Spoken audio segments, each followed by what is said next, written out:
아침 햇빛이 오래된 커튼 사이로 스며들며 김노인의 거실을 은은하게 비춘다. 방 안에는 시계 초침 소리만 또박또박 울린다. 김노인은 자리에서 일어나 탁자 위 사진 액자를 조심스레 닦는다. 한쪽에는 젊은 시절 군복을 입은 아들 민수의 사진이 놓여 있고 그 옆에는 4해째 비어 있는 액자 하나가 덩그러니 자리하고 있다. 손주가 태어났을 때 그 사진을 넣자고 마음먹었지만 아직 한 번도 직접 본 적이 없어 액자는 여전히 빈 채로 남아있다. 손주는 이제 4살. 아들은 바쁘다는 이유로, 며느리는 여유가 없다는 핑계로 만남을 미뤄왔다. 처음엔 며칠만 기다리면 되겠지 했지만 어느새 4년이 흘렀다. 그럼에도 김노인은 오늘은 올지도 모른다는 마음으로 매일 그 액자를 닦는다. 엘리베이터에 타자 이웃이 환하게 인사를 건넨다. 어르신, 손주는 잘 크죠? 이제 초등학생 될 때 아닌가요? 김노인은 잠시 멈칫하다가 억지 웃음을 지어 보인다. 아니요, 4살이에요. 사진으로만 보고 있어요. 이웃은 순간 말을 잇지 못하고 어색한 웃음만 지어 보인다. 가볍게 던진 말이었겠지만 김노인 마음에는 또 하나의 상처가 생긴다. 내가 무슨 잘못을 했다고 손주 얼굴 한번 보기가 이렇게 어려운가. 아파트 입구에서 마을버스를 기다리며 그는 스마트폰 배경화면을 바라본다. 그곳에도 손주 사진은 없다. 가족 단체 사진도 없다. 오직 아내와 젊은 시절의 민수 사진만 남아있다. 해나는 지금 얼마나 컸을까? 말은 잘하겠지. 사진을 어루만지는 그의 손끝은 떨린다. 그동안 김노인은 스스로 이유를 만들어가며 아들을 이해하려 했다. 직장이 멀어서 바쁘겠지. 아이 키우기 힘들겠지. 하지만 시간이 지날수록 그 이해는 위로가 되지 않고 오히려 더 깊은 의문을 남긴다. 도대체 왜 오지 않는 걸까? 마을버스가 도착하고 그는 천천히 올라탄다. 사람들은 각자의 삶을 향해 분주하게 움직이지만 김노인의 하루에는 여전히 채워지지 않은 빈칸이 남아있다. 비어있는 액자처럼 그의 마음에도 공백이 길게 드리워져 있다. 그러나 김노인은 아직 모른다. 아들이 숨기고 있는 진짜 이유가 무엇인지, 그리고 그 비밀이 곧 그의 삶 전체를 흔들어 놓을 것이라는 사실을. 저녁이 내려앉은 집안은 불이 켜져 있지만 고요하다. 전자레인지에 데운 밥 냄새가 희미하게 퍼지고 TV에서는 작은 소리로 뉴스가 흘러간다. 식탁 앞에 앉은 김노인은 젓가락을 들었다 놓기를 반복하다 결국 스마트폰을 들어 아들에게 전화를 건다. 아버지, 전화하셨어요? 지금 막 퇴근했어요. 민수의 목소리는 늘 그렇듯 지친 기색이 묻어 있다. 그래, 해나는 잘 있느냐? 잠시 머뭇거린 뒤 대답이 돌아온다. 예, 잘 있어요. 그냥 요즘 바빠서. 김노인은 조심스럽게 말한다. 이번 주말엔 얼굴 좀 보자. 해나도 보고. 그러나 돌아오는 답은 익숙한 말이었다.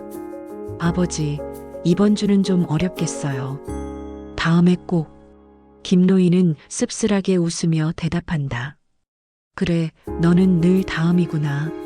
전화를 끊자 식탁에 놓인 찬밥은 더 차갑게 식어 있다. 창밖 아파트 단지 불빛은 하나둘 켜져가고 그 불빛마다 가족이 함께 둘러앉아 있을 것이라 생각하니 가슴 한켠이 저릿해진다. 저 집들은 다 같이 밥 먹겠지. 나는 왜 이러고 있나? 그는 문득 지난 날을 떠올린다. 젊은 시절 그는 엄격한 아버지였다. 민수가 디자인을 해보고 싶다고 조심스레 말했을 때도 그는 단호하게 잘랐다. 그건 취미로 해도 된다. 안정적인 직업을 가져라. 민수의 표정은 굳어갔고 그날 이후 아들은 감정을 숨긴 채 필요한 말만 보고하듯 하는 사람이 됐다. 두 사람 사이의 거리는 세월과 함께 더 멀어졌다. 현재로 돌아와 김노인은 혼잣말한다. 그래, 내가 너무 몰아붙였나 보다. 하지만 그가 느끼는 후회만으로는 채워지지 않는 공백이 마음속에 여전히 남아있다. 그는 카카오톡에서 텅 빈 아들 프로필을 바라보며 깊은 한숨을 내쉰다. 이렇게까지 멀어질 일이었나? 그러나 김노인은 아직 모른다. 아들이 손주를 보여주지 않는 이유가 단순한 서먹함 때문이 아니라는 것을. 말하지 못한 사연, 감춰둔 상처, 그리고 곧 두 사람의 관계를 뒤흔들 사건이 조용히 다가오고 있다는 사실을. 집안에는 조용하지만 보이지 않는 파도가 점점 가까워지고 있었다. 그리고 그 파도는 아버지와 아들의 멀어진 거리 위로 곧 깊게 밀려올 것이다. 아침 공기가 차가워진 어느 날, 김노인은 작은 장바구니를 들고 천천히 아파트 단지를 나선다. 허리는 굽었지만 발걸음에는 묘한 기대감이 실려 있다. 오늘은 오랫동안 고민하던 일을 실행하기 위해서였다.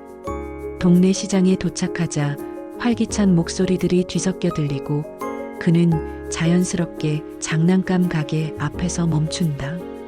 쇼윈도 안에는 색칠놀이 세트와 작은 인형들이 반짝이고 있었다. 김노인은 손주 해나를 위해 선물들을 사두는 습관이 생겼다. 언제 올지, 정말 올지조차 알 수 없지만 기다림의 흔적을 남기듯 작은 선물들을 서랍 속에 차곡차곡 모아두었다. 포장도 뜯지 않은 동화책과 퍼즐은 언젠가 함께하자는 희망의 증거였다. 그는 조심스럽게 장난감 가게 문을 열었다. 어르신, 오늘도 오셨어요? 손주 선물 찾으세요? 김노인은 쑥스러운 듯 미소를 지었다. 네, 해나가 좋아할 만한 걸 고르려고요. 4살 정도 아이가 뭘 좋아할까요? 주인은 색칠놀이 세트를 건네며 설명한다. 이런 색칠북 좋아해요. 같이 색칠해주면 더 좋아하고요. 김노인은 한참 바라보다가 고개를 끄덕였다. 그래요, 이걸로 할게요. 장난감을 산 그는 시장에서 과일을 몇 가지 더 사고 편의점에서 음료를 산 뒤 집으로 돌아온다. 장바구니 끈 자국이 손에 선명하지만 표정은 이상하게도 편안하다. 집에 들어오자마자 선물을 서랍 앞에 내려놓고 서랍을 열어둔다. 색연필 세트, 퍼즐, 토끼 인형, 스티커북 등 다양한 선물이 가지런히 놓여 있다. 각 선물에는 할아버지가 읽어줄게, 해나야, 같이 하자 같은 작은 메모가 붙어 있다. 오늘 새로 산 색칠놀이스에도 그는 조용히 메모를 붙인다. 이건 할아버지가 너랑 꼭 해볼 거야. 김노인은 손주에게 무엇을 해줄 수 있을지 늘 고민한다. 비싼 선물이 아니어도 괜찮다. 함께 시간을 보내고 이야기를 나눌 수 있다면 그것이면 충분하다. 그러나 아직 그 바람은 이루어지지 않았다. 서랍은 채워지는데 정작 손주와 함께할 시간은 비어있는 채로 남아있다. 창밖을 바라보면 놀이터에서 또래 아이들이 부모와 웃으며 뛰어다닌다. 그는 흐릿한 미소를 지어본다. 해나도 저 정도 크면 많이 뛰어놀겠지. 그러나 그 미소 속에는 오래 묵은 아쉬움이 숨어 있다. 오늘 하루도 특별한 일은 없었다. 그러나 김노인에게는 중요한 하루였다. 다시 한번 기다림을 마음에 새기고 언제든 손주가 찾아올 수 있도록 마음을 준비하는 날이었다. 하지만 김노인은 아직 모른다. 아들이 이 기다림을 길게 늘려온 이유가 단순히 바쁘거나 무심해서가 아니라는 것을. 이 평범한 하루 뒤에는 조용히 숨어있던 진짜 이야기가 모습을 드러내려 하고 있었다. 어느 날 오후 김노인은 아파트 게시판 앞을 지나가다 익숙한 이름을 발견한다. 동 1204호 입주를 환영합니다. 그곳에는 민수와 지훈의 이름이 선명히 적혀 있었다. 그는 순간 숨이 멎은 듯 게시판에 다가선다. 아들이 멀리 다른 지역에서 지낸다고 믿어온 세월이 한순간 흔들린다. 몇 년 동안 손주 얼굴 한번 보여주지 않던 아들이 바로 옆동에 살고 있었다는 사실은 충격이었다. 김노인은 떨리는 손으로 전화를 건다. 민수야, 너 여기 이사 왔다며? 왜 말도 안 했냐? 민수는 당황한 목소리로 답한다. 아버지, 아직 정리도 안 돼서 나중에 얘기하려고 했어요. 서운함을 감추지 못한 김노인은 말한다. 같은 단지로 왔으면 나한테 먼저 말했어야지. 내가 멀리 사는 줄 알고 얼마나. 민수는 짧게 한숨을 내쉰다. 아버지, 지금은 그냥 좀 그렇습니다. 나중에 설명드릴게요. 또 나중. 그 말은 몇 년 동안 반복되어 온 아들의 익숙한 회피였다. 전화를 끊은 뒤 김노인은 게시판 앞에서 한동안 움직이지 못한다. 아들이 자신을 피하는 이유가 무엇인지, 손주를 보여주지 않는 이유가 자신 때문인지, 마음속에서는 끝없는 의심과 서운함이 밀려온다. 저녁이 되자 그는 천천히 단지를 한 바퀴 걷는다. 그리고 자연스럽게 1204호가 있는 옆동 앞으로 발걸음이 향한다.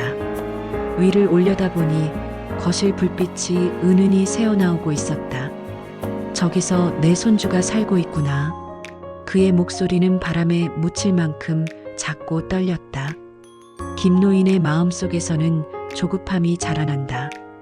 내가 먼저 찾아가야겠다. 하지만 문 앞까지 가더라도 아들이 열어주지 않을 것 같은 두려움이 동시에 밀려온다.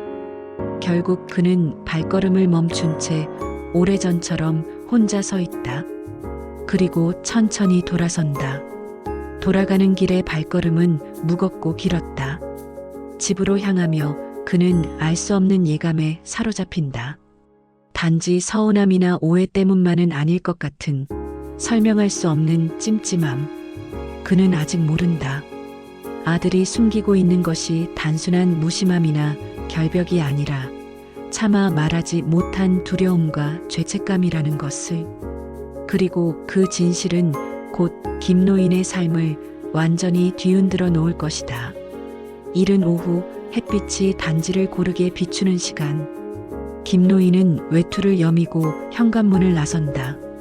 손에는 며칠 전 사둔 색칠놀이 세트와 잘 익은 과일이 든 봉지가 들려 있다. 발걸음은 느리지만 마음속에는 단단한 결심이 반복된다. 오늘은 꼭 보자. 아들, 그리고 손녀. 엘리베이터 안에서 그는 봉지를 매만지며 손끝 떨림을 느낀다. 기다리는 것만으로는 아무것도 바뀌지 않는다는 사실을 이제야 조금 깨달은 듯하다. 아들이 왜 자신을 피하는지, 손녀를 왜 보여주지 않는지 이제는 직접 묻고 싶었다. 옆동에 도착한 그는 떨리는 시선으로 층수를 확인하며 1204호를 향해 걸음을 옮긴다. 복도 곳곳에 택배 박스가 스쳐 지나가지만 그의 눈에는 오직 1204만 보인다. 문 앞에 서자 가슴이 쿵쾅 뛰고 손가락이 초인종 위에서 멈춘다. 그때 안에서 누군가 움직이는 소리가 들린다. 아이가 뛰는 소리인지 발자국인지 구분은 어렵지만 그 소리만으로도 가슴이 벅차오른다. 김노인은 조심스레 말한다. 민수의 아버지다. 잠깐만 문 좀 열어봐라. 그러나 안쪽의 움직임은 갑자기 멎는다. 정적이 더 차갑게 느껴진다. 그는 다시 말하려다 멈춘다. 정말 나를 피하는 건가? 그 순간 옆집 문이 열리며 이웃이 나온다. 어르신, 여기 누구 찾아오셨어요? 김노인은 당황해 웃음을 지으며 봉지를 든다. 아, 예. 그런데 아무도 없는 것 같네요. 이웃이 자리를 떠나자 그는 서둘러 그 자리를 벗어난다. 초인종 한번 누르는 일조차 남에게 보이는 것이 부끄럽게 느껴졌다. 엘리베이터를 기다리며 벽에 손을 짚는 그는 갑자기 숨이 차고 가슴이 두근거리는 걸 느낀다. 왜 이렇게 숨이 차지? 잠시 눈을 감고 버티던 그는 엘리베이터가 도착하자 천천히 탑승한다. 내려가는 동안 창에 비친 자신의 얼굴을 보며 속삭인다. 내가 뭘 그렇게 잘못했을까? 왜 이렇게 됐을까? 집에 돌아온 그는 서랍 앞에 봉지를 내려놓는다.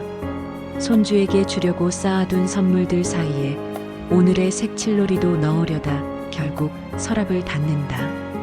이건 다음에 주자. 그러나 본인조차 믿지 못할 만큼 목소리는 약했다. 문 앞까지 갔지만 문은 열리지 않았다. 가까이 있지만 닿지 않는 거리, 손을 뻗어도 닿지 않는 마음. 김노인은 여전히 모른다. 아들이 그를 피하는 이유가 단순한 회피가 아니라 말할 수 없는 두려움과 죄책감 때문이라는 것을. 그리고 그 감정이 두 사람 사이를 더 멀고 아프게 만들고 있다는 사실을. 밤이 깊은 시각, 민수의 휴대전화가 울린다. 화면에는 관리사무소. 전화를 받자 소장의 조심스러운 목소리가 들린다. 오늘 오후에 아버님께서 복도에서 좀 힘들어 하셨습니다. 큰 문제는 아니신 것 같지만 걱정돼 연락드렸습니다. 민수는 얼굴을 감싸준다. 아버지가 우리 집 앞까지 오셨다고? 지훈이 묻자 민수는 힘없이 말한다. 아버지가 여기까지 오셨대. 지훈은 놀란 표정으로 고개를 젓는다. 여보, 이제 더 숨길 수 없어요. 아버님이 왜 이렇게까지 하셨는지 알잖아요. 민수는 말없이 거실을 바라본다. 소파 옆에는 해나의 작은 담요, 테이블엔 약봉지와 처방전이 놓여 있다. 방 안에서는 아이가 힘겨운 숨을 내쉬며 자고 있었다. 지훈이 문을 살짝 열어 아이를 확인한다. 해나 아직 자고 있어요. 오늘도 좀 힘들어했죠. 민수는 고개를 끄덕인다. 응, 병원에서 추가 검사 예약했어. 해나는 선천성 심장 질환을 가지고 태어났다. 작은 몸, 잦은 숨참, 급작스러운 고열. 몇 년 동안 민수와 지우는 병원과 집을 반복하며 아이를 지켜왔다. 외부 접촉은 최대한 피해야 했고 새로운 사람을 만나는 것조차 위험할 수 있었다. 그래서 부모는 아이를 보호하기 위해 많은 관계를 자연스럽게 멀리하게 되었다. 지훈이 조심스럽게 말한다. 여보, 아버님께 말씀드리자. 해나도 가족을 만나봐야죠. 그러나 민수는 쉽게 고개를 들지 못한다. 아버지가 옛날에 했던 말들 계속 떠올라. 아픈 아이는 부모 탓이라고 했던 그 말. 그 말은 민수에게 깊은 상처로 남아 있었다. 아버지가 해나를 그런 눈으로 보면 어떻게 그게 너무 두려워.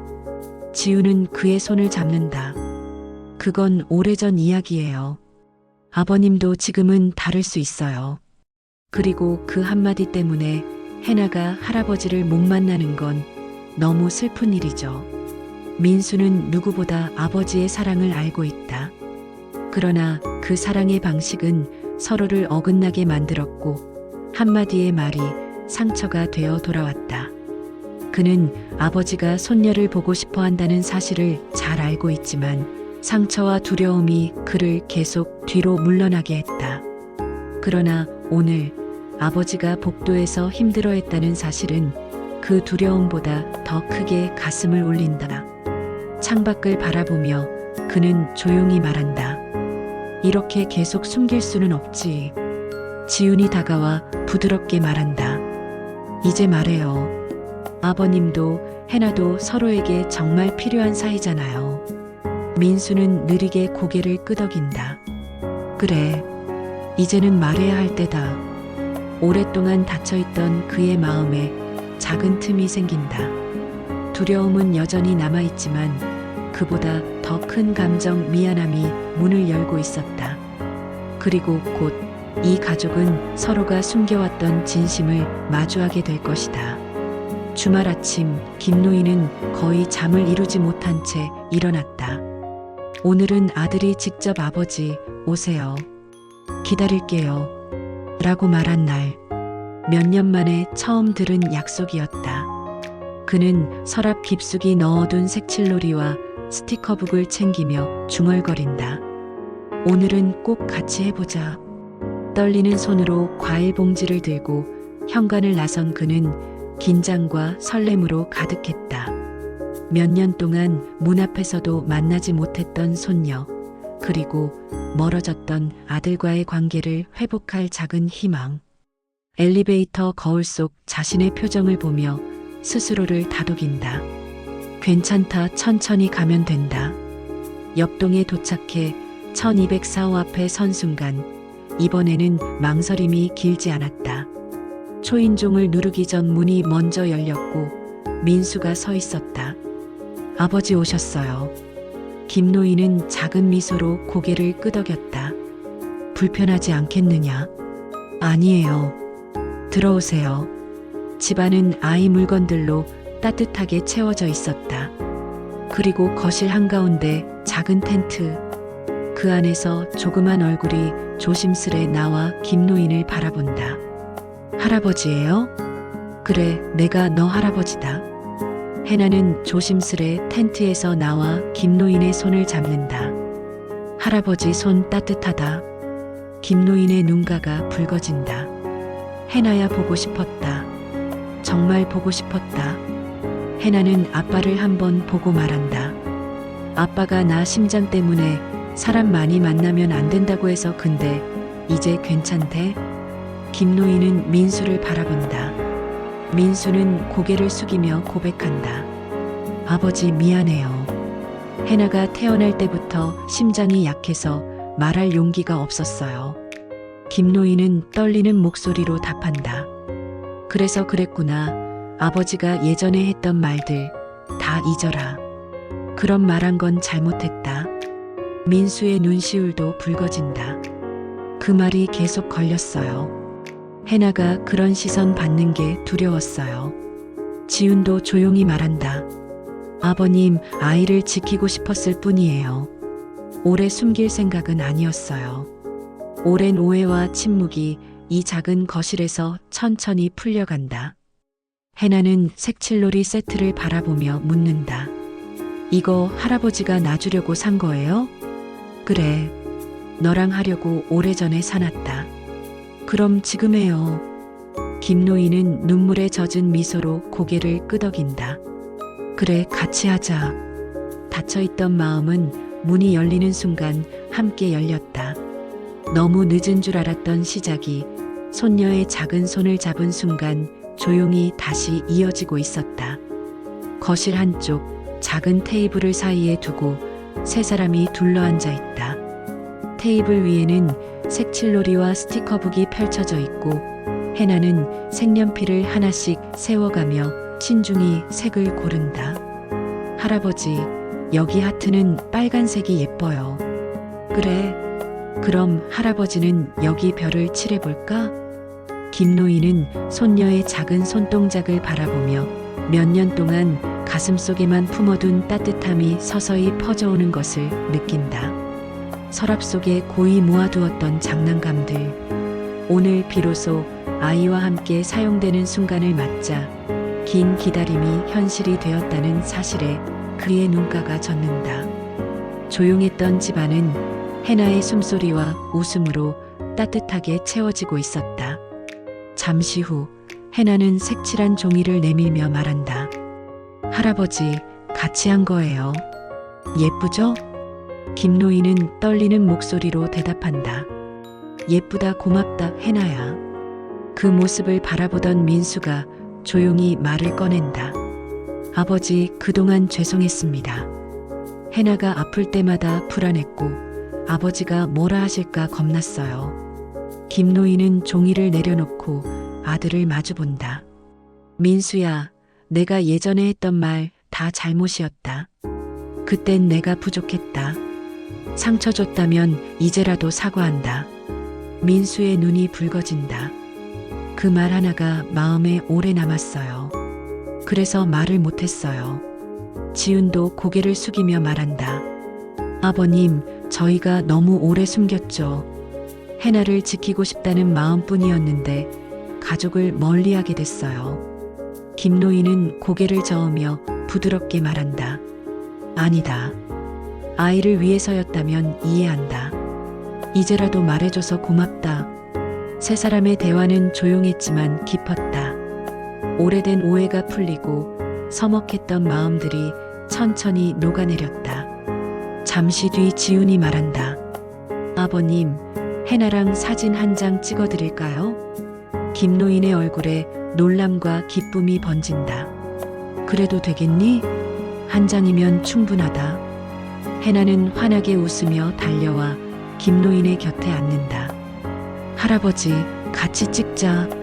찰칵 오랫동안 기다렸던 순간이 사진 속에 고스란히 담긴다. 집으로 돌아온 김노인은 오래 비어있던 액자를 꺼낸다. 오늘 찍은 사진을 천천히 끼워 넣고 작은 미소를 짓는다. 그래, 이제야 채워졌네. 오랫동안 비어있던 액자는 더 이상 빈자리가 아니다. 기다림과 아픔, 오해를 지나 마침내 서로를 마주한 가족의 새로운 시작이 담겨 있다. 김노인은 마음속으로 다짐한다. 다시는 사랑하는 사람을 내 서툰 말로 밀어내지 않겠다. 그리고 이 가족의 새로운 페이지가 조용히 펼쳐지고 있었다. 여러분, 이 영상이 마음을 움직였다면 구독과 좋아요로 응원해주세요. 다음 영상을 만드는데 큰 힘이 됩니다. 감사합니다.